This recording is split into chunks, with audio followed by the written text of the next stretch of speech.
Welcome everybody to another video of mine. This time I just decided to do a top 10 countdown video. Nothing special, by the way. Here's my friend who moved in with me. Hey.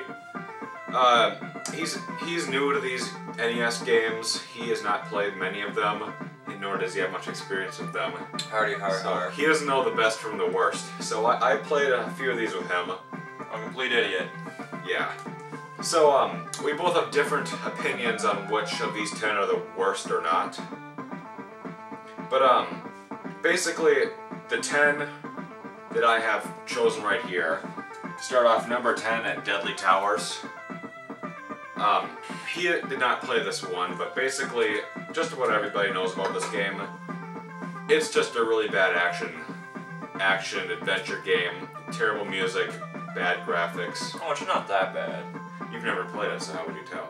I've heard good things. Good things, huh? Yes, on the grapevine. On the grapevine. Oh yeah, right. All right. Number 9, I would say is Chubby Cherub. Oh, by the way, on a side note, keep in mind I'm only going to include the games that I own. I own about 1/4 of the NES library. That's about 202 games I have. And I'm not going to include unlicensed games. These are only licensed games of the ones that I happen to own. So that's 200 games, and I really don't own many of the bad ones. These are just the ones that I consider the worst of my collection. Chubby Cherub.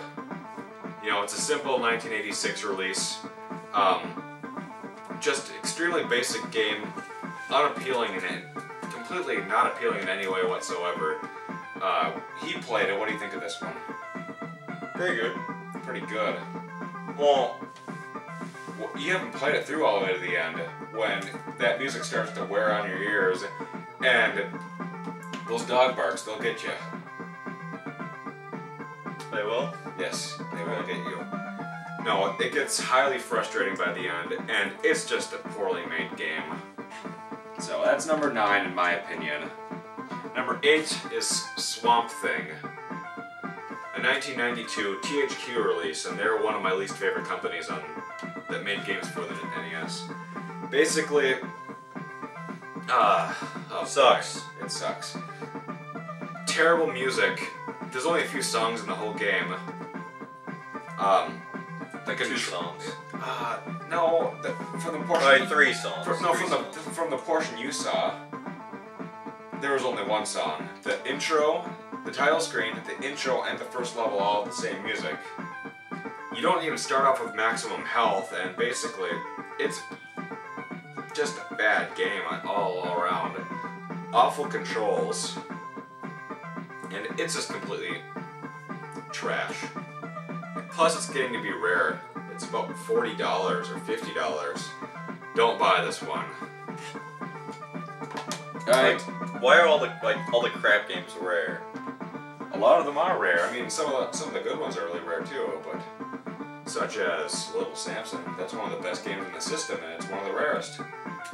But all the bad ones are rare. Not all the bad ones are rare, because... Anyways.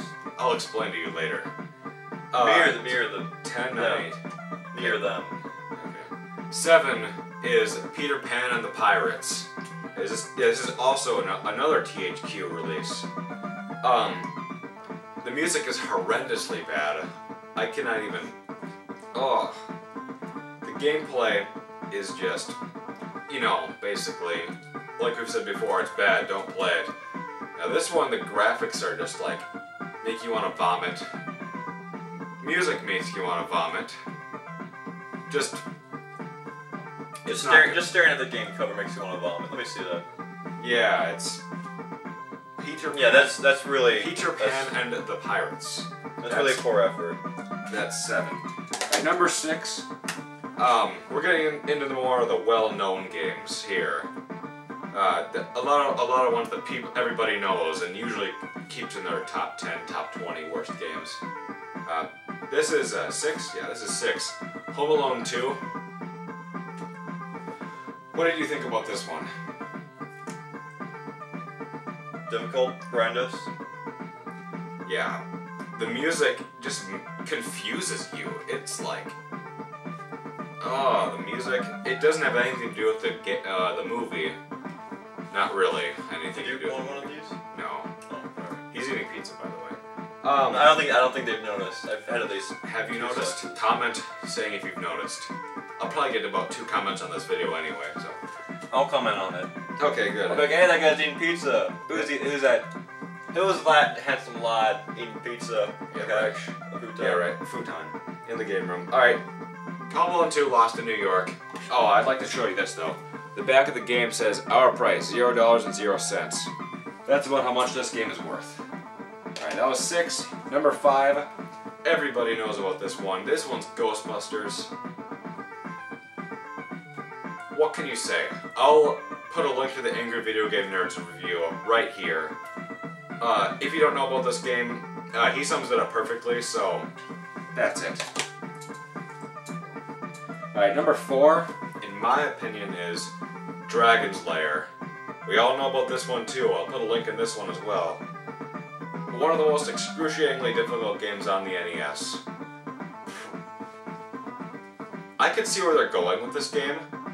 They tried to make it like the arcade they tried to make too much animation, which is why the controls take so long for you to do anything. Say to jump. They wanted to make it look like he's actually winding up to jump. And they tried to make one-hit deaths, trial and error, like the arcade game was. So I could understand where they were going with this game, but it doesn't translate well at all. And it is rubbish. Well, yeah. What did you think about this game? Rubbish. Just pure rubbish. Yeah. Like some areas in the game, you have no idea how you're supposed to complete it. Like the last level, if anyone's even the first screen. Even the first screen, you're supposed to jump halfway in, Halfway jump out. back all the way out, and throw knives at the dragon, duck to avoid its fireball, then stand back up and throw it at it again. It's how do they expect you to figure that out? It's the first screen of the game. Trigonometry would be easier than that. Yeah, probably. Easier to comprehend. Except there aren't bats flying at you in trigonometry. Well, at least trigonometry has this consistent pattern. And it doesn't have one-hit deaths either, trigonometry. If only. Alright. That's number 4. Number 3, in my opinion, is Dr. Jekyll and Mr. Hyde. We all know about this one. Do we? Yes. Oh, alright. I'll put a link to both of the Angry Video Game Nerd reviews. If you don't know about this game, you don't need to check it out. Alright, not worth your time. Number 2, these games not everybody knows about. Number 2 is Conan. Oh my god, holy. This is a Mindscape release. Mindscape was another horrendous company. I just look at the official Nintendo seal of quality, it makes me laugh. This one, the controls are what mainly kill the game. The music itself is also... Music is really bad, obviously. Most of these games have bad music. Dragon's Lair has some good music. But this one... Ugh. It just... Could you figure out what to do? Yeah. I mean, well... No, it took a while. You figured out how to pick up some weapons. Then once I told you what to do next, then you kind of got around to starting it. When did you that tell you had me? to hit the skeleton. Huh. But you never accomplished that, and you never could... You mean the dragon? I hit the skeleton. I hit the last Oh, skeleton. did you... No, the skeleton, the dead body hanging Oh, from the ceiling. no, I never hit of that. You need to kill that in order to fight the boss, but you can't knock it down until you... Have fireballs. Until you kill enough enemies, and then you have to somehow pick up... Yeah. Basically, this is my second most hated game on the system. Okay, apparently my dad's... Earthquake. Alright, no, there's no earthquakes here in Minnesota. Okay, well, none that we can notice. Okay, and for the number 1 worst game, this is a no-brainer. Him and I both agree on this one. Mostly. Mostly. We do. No, Yeah. this game, I find it difficult for anyone to argue with me. This has to be the worst game on the entire system, without any doubt, is Color a Dinosaur. That's the whole game. Coloring a dinosaur. My god. No options. No soundtrack select. all you do. There are 3 songs. Here's an example of how poorly put together the game is. It not only is it bland and just boring, it's also what's there is poorly put together at all. It's like the first screen, you pick from 16 dinosaurs to color. No, before that, I'm starting with the title screen. The title screen, you think would be something like, I mean, not you think. It basically shows you what you do. Something attractive. No, it basically shows you what you do the entire game. It shows color a dinosaur. As it's colored this dinosaur on the cover in bizarre, strange colors. Like polka dots. That make no sense. Red, polka dot red, striped pink, and then the background is blue. But the intro little jingle is so short, and that opening is so long, that the opening jingle repeats 3 times before it finishes. Now it's just an example of how poorly put together it is. Then when you get to the dinosaur select screen, you can choose 16 dinosaurs, and then once you're actually in the game, basically you have like 8 colors to choose from, and the colors are not even colors. I mean, there's a red, then there's white, and then there's a bunch of weird patterns. Yeah, like red with white polka dots, red stripes with white stripes. Yeah. There's not even there's not any variety of colors unless you like press select. You press select to go into like strobe light mode. I know it changes it into strobe light mode, and you can't mix and match. You can't like switch it manually. No, every color you had previously in the dinosaur will change to whatever pattern that's on the left of the new palette you selected. Like blue, purple, blue, purple dots, etc. Yeah, I mean. There's no red and blue and purple. The entire game is literally just coloring a poorly drawn dinosaur with terrible colors, dead silence, no music, and it takes 50 years for it to actually fill in. Yeah, it can't fill in simultaneously. It has to slowly color in all around the whole dinosaur. I don't know if that was unintentional, like that's almost faster that the system could do that, or if it was just showing off like, hey, this is fun. Or if it's the show, watch it, like you're actually seeing a color. Yeah. But basically, this is a 1993 release, but out in the time when the system was just about done. It's like, why was this game released? For ages 3 to 6. It's still a pointless game, even for a fact that you buy it for like little kids. Like, why not buy them an actual? Why wouldn't you buy them an actual color? Yeah, why buy an actual color book? So they have multiple crayons in different colors. And they can draw outside of the lines. They can draw whatever they want. At least when they have that, they have less of a leash than this game. Would you spend $50?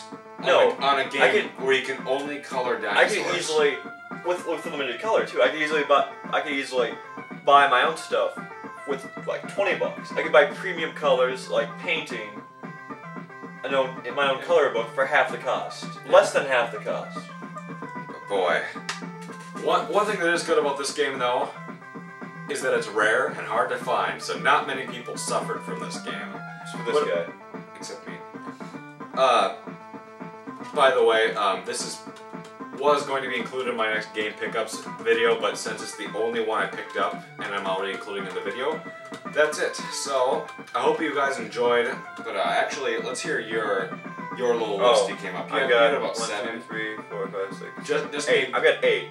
His top 8 in his order of the worst. Color dinosaur, number 1. No. Oh. Backwards. Count backwards. I can't count backwards. Yeah, you have to count down. Alright. Chubby Cherub. Chubby Cherub was number 8. Number 8. Pirates one, the Peter Pan and the Pirates, number 7. Swamp Thing, number 6. Yeah. Home Alone 2, number 5. Conan, number 4. Dr. Jekyll, Mr. Hyde, number 3. Dragon's Lair, number 2. And Color Dinosaur. Number 1 is Color Dinosaur. So basically, if there are any other bad games you know I just have to play, I will do an update of this video sometime because my NES collection is rapidly exceeding. I only have about 200 games right now, and there are plenty more to come.